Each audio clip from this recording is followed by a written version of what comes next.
नमस्कार. Digital agro academy YouTube चॅनलवरती आपणा सर्वांचे मनपूर्वक स्वागत करतो. आपणा सर्वांसाठी अत्यंत महत्त्वपूर्ण अतिशय उपयुक्त अशी माहिती आत्ताच्या व्हिडिओमध्ये घेऊन आलो आहे. ती म्हणजे राज्यातील पावसाची अपडेट. राज्यामध्ये जे आहे 24 मार्च, 25 मार्च आणि 26 मार्च दरम्यान अतिशय जोरदार, अतिशय मुसळधार अशा प्रकारचा पाऊस जो आहे तो पाऊस राज्यामध्ये होणार आहे. पावसाचं स्वरूप जे आहे ते वादळी वाऱ्यासह व मेघगर्जनेसह अशा प्रकारचं राहणार आहे. या 3 दिवसांमध्ये भयावह अशा प्रकारचा अवकाळी पाऊस जो आहे तो अवकाळी पाऊस राज्यामध्ये होणार आहे. यामध्ये हवामान खात्याने सुद्धा इशारा दिलेला आहे. हवामान खात्याने काही भागांना ऑरेंज अलर्ट तर काही भागांना येलो अलर्ट त्या ठिकाणी दिलेला आहे. म्हणजेच की पावसाचं स्वरूप हे अतिशय जास्त प्रमाणात राहणार आहे. त्यापेक्षाही जास्त वादळी वाऱ्याचा परिणाम जास्त असेल व मेघगर्जनेचा परिणाम जास्त राहणार आहे.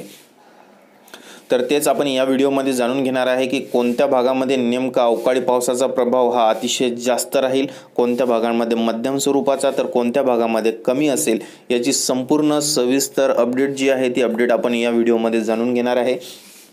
त्याचबरोबर हवामान अभ्यासक पंजाब डक यांनी दिलेला त्यांचा नवीन हवामान अंदाज काय आहे आणि हवामान खात्याचा इशारा काय आहे तो सुद्धा आपण सविस्तरपणे बघणार आहे. त्यासाठी तुम्हाला हा व्हिडिओ जो आहे तो शेवटपर्यंत स्किप न करता बघायचा आहे, जेणेकरून संपूर्ण अपडेट जी राहील ती तुम्हाला अचूकपणे आणि सविस्तरपणे कळून येईल. चला तर वेळ वाया न घालवता आपण आपल्या विषयाला सुरुवात करूया. राज्यामध्ये जे आहे 24, 25 आणि 26 मार्च या दरम्यान जे आहे अतिशय जोरदार अवकाळी पाऊस तिनेही दिवस आपल्याला बघायला मिळणार आहे. हा राज्यातील अवकाळी पावसाचं कारण असं आहे की बंगालचा उपसागर जो आहे, बंगालच्या उपसागरामध्ये चक्रीवादळ निर्माण झालेला आहे आणि कमी दाबाचा पट्टा देखील बंगालच्या उपसागरामध्ये सक्रिय झालेला आहे. त्याचाच प्रभाव जो आहे तो आपल्याला राज्यामध्ये दिसून येतोय.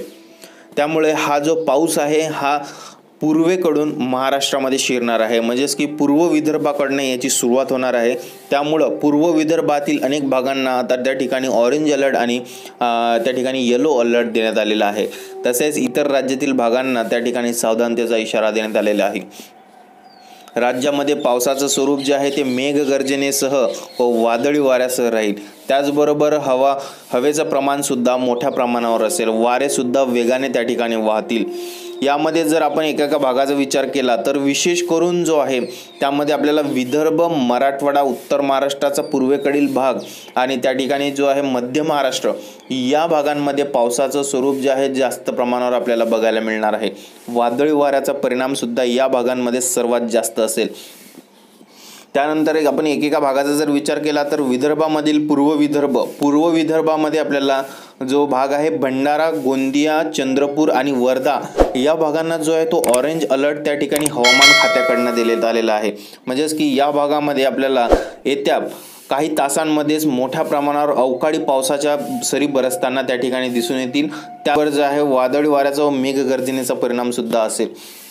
त्यानंतर नागपूर, वाशिम, अमरावती, गडचिरोली हे जे जिल्हे आहेत या जिल्ह्यांना त्या ठिकाणी येलो अलर्ट देण्यात आलेला आहे. या जिल्ह्यांमध्ये देखील वादळी वाऱ्याचा परिणाम हा मोठ्या प्रमाणावर असेल.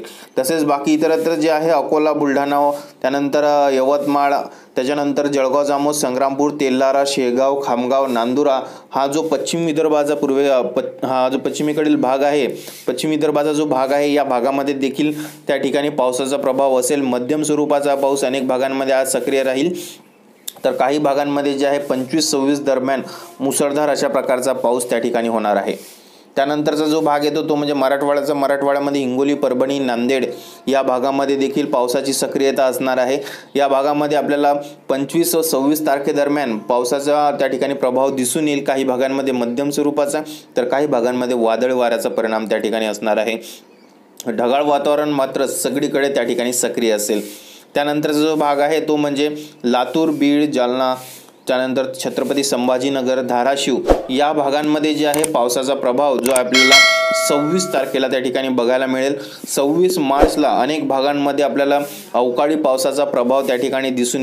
मध्य महाराष्ट्रामध्ये सातारा, सांगली, सोलापूर, कोल्हापूर, पंढरपूर या भागामध्ये देखील आपल्याला पावसाचा प्रभाव जो आहे तो आपल्याला 26, 27, 28 दरम्यान बघायला मिळेल.